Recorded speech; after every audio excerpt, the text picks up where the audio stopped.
Now just what has the world come to, guys? It's the AmaterusGuy speaking to you live from Japan.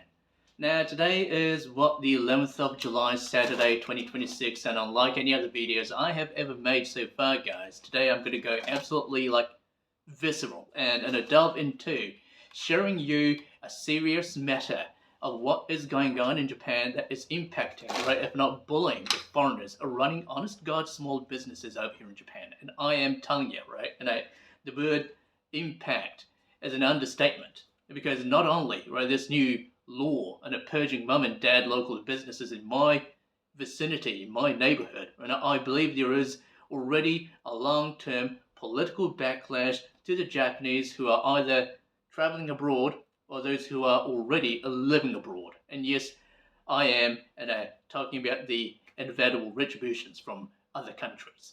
All right. So I used to live in New Zealand, right, for 16 years, and the life wasn't always rosy, man. Because I used to have a Chinese friend back in primary school, whose mum and dad were doing so well, running a small shop making fish and chips. Yeah, so much so that there was virtually nobody in school that had not visited the very shop.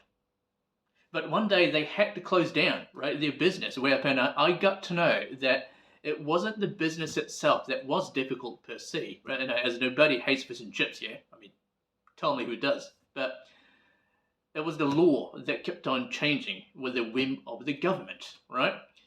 And, the impression I had from, looking at the family's countenance, the expression on their faces, as in the mind of an 11-year-old kid back then, that was me, is that they have gone through a lot, right, of vicissitude, and before finally having, had to close down the doors.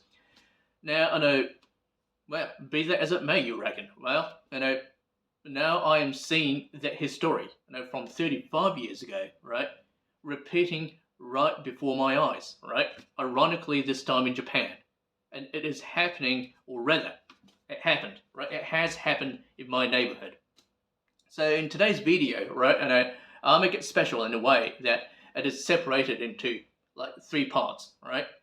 Part 1 is what you're seeing now, right? I'm just ranting in the front of the camera, as you see.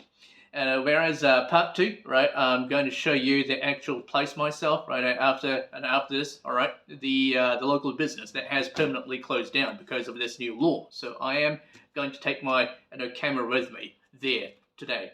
And in part 3, right, I'm going to explain to you about this new law in detail and how discommodious this new law is from the eyes of someone, that's me, by the way, who has seen the bad history repeated once again. In fact, if the government in Japan wanted to hurt people on purpose, they couldn't have done it better, to my harsh end of the opinion. With that said, let me show you the place right now. What's up, guys? It's the AmaterusGuy speaking to you live from the local business, or what remains of it, yeah. So, I did say a while ago that the local business in my neighborhood has been impacted from this new law, and here is just one of many businesses that has been leveled, guys. Look at it. Now this place is called Komedo, and this place used to be my favorite Chinese takeaway that produced nostalgic cuisines that had been business. Oh, that's right, guys. I just said had been in business, and that is so for only about a year. And I repeat, guys, it's only about a year. And the fact is that they are now permanently closed, right? As I have confirmed from checking out their Instagram earlier this week. Now, you see, the sign on the door here, over here, says, temporarily closed in Japanese, and it has been like this for 2 months now, and that is so without any notification. You don't see anything on the door, right? Written on the door. As if to say they had to leave in a hurry, like an eviction. And did I just say eviction? Am I kidding me, man? This is an oppression at national level. Now personally, I have hoped for a while that they would open again soon, because the last time they had to close the door like this, right, there was a notification on the door around here, right, that there was a case of flu and that they had to wait for a few weeks before getting back on their feet for safety and hygiene protocols. So the business was, indeed, honest God quality. Well, guess what, guys? The wife and her husband, who were the proprietors running the honest God business, they have already left Japan as per the Instagram. This is the AmaterusGuy. Over and out. Yes, I think the Japanese government doesn't want it to be seen that they are doing something to, live up to their manifesto on handling national security matters in this land of, chronically, self-centric and xenophobic culture. However, this, what I would call collateral damage to the local businesses, has a potentially larger liability to the Japanese nationals already living abroad, right? And then the actual benefit of showing off the political might, right, from the comfort of the parliament seat, which it goes without saying is probably the most secure place in the world, right? And so there is nobody to sort of hit back at you, right?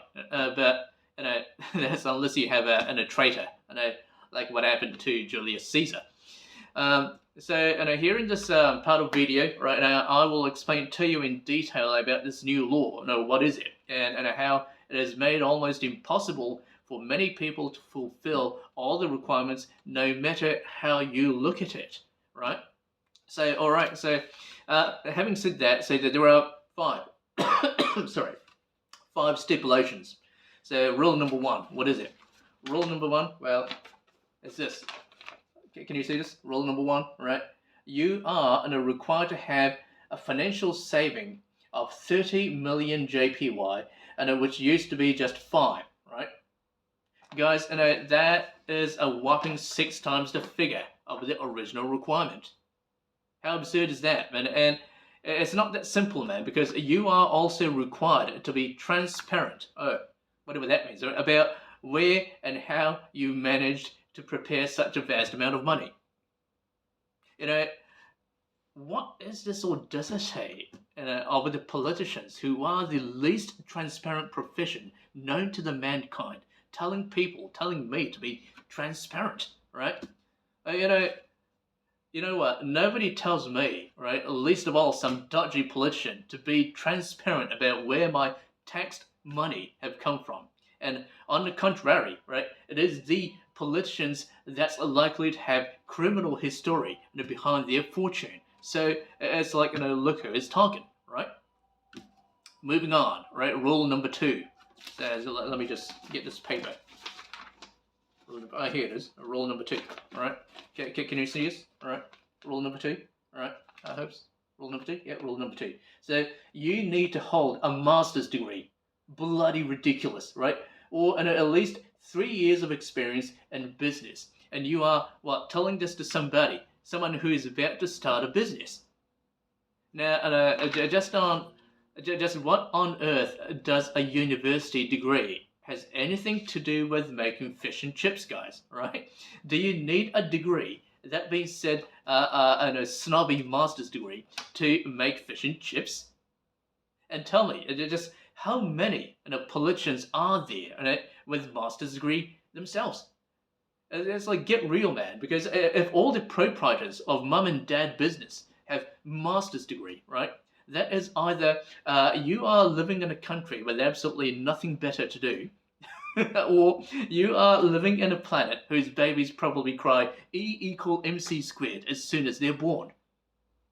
So it's like, there's my sarcasm, by the way. So, by the way, guys, I just want to share you this story. And I used to have a teacher, back in high school, whose brother is a PhD in chemistry, right? Seriously, right? And he's from the Barclays in the United States, which is one of the prestigious universities out there, man. And guess what, man? He was working as a waiter.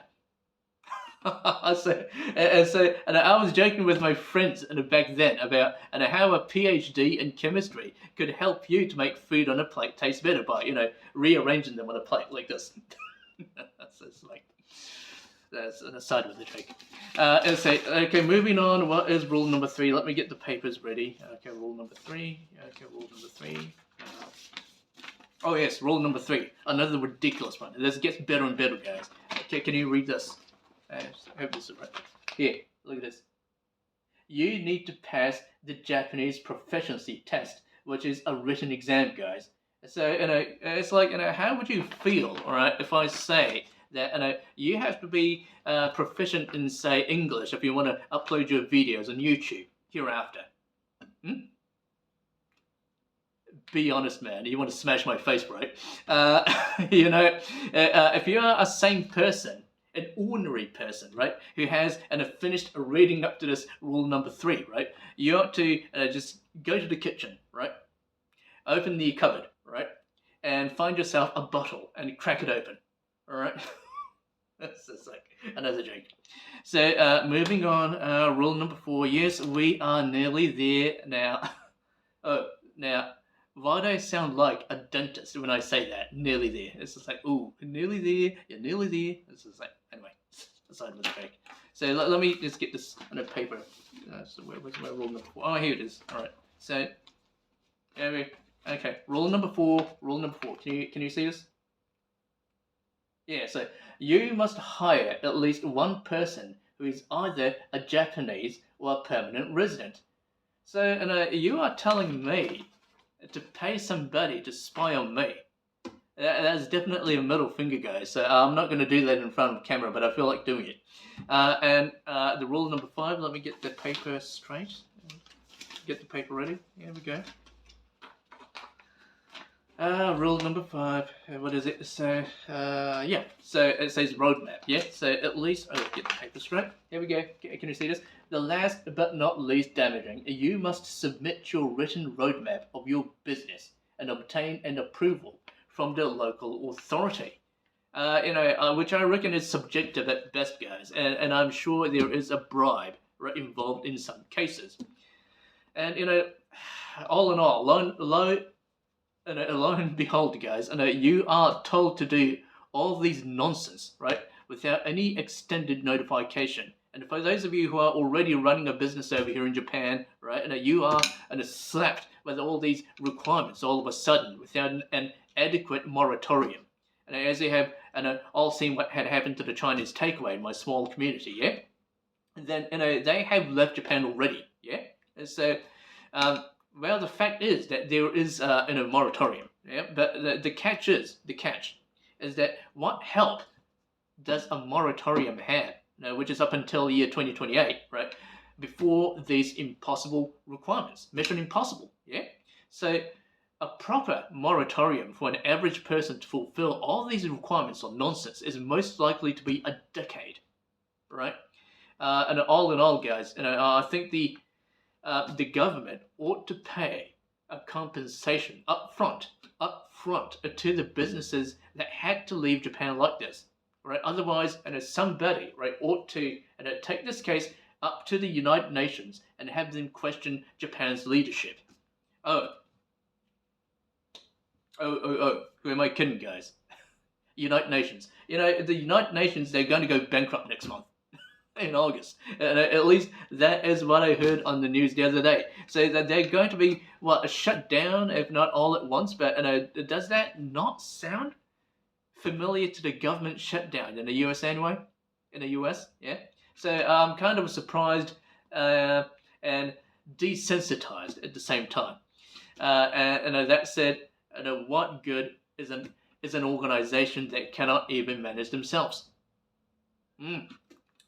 So, I guess therefore, here I am, open about this case on this YouTube channel because I can't think of any other way to express this.